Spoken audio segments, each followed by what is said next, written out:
To connect your microbit to the computer to look at the data logging functions, what you need to do is firstly go to makecode.microbit.org/editor. The link can be shared in Google Classroom. And then what you're going to do, you're going to connect your microbit to the computer using the USB cable that you've got provided.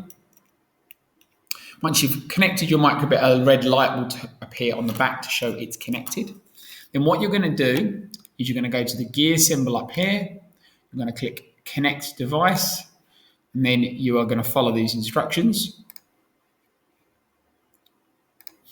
Basically, when this pops up, you're going to choose the Connect option here. You only technically need to do this the first time you connect the microbit to your Chromebook. It should remember it other times. Then click Connect. And now the microbit is connected. You can check down here if it's happened or not. There's this little button which is connected to the microbit. And if disconnect appears, it shows it's connected. And then what you're going to do, you're going to push the A button on the microbit. There's already a program on the microbit that will set up the data logging aspects. So I'm going to click that. A heart will appear on the microbit. And then within a couple of seconds, this will pop up, which is Show Console.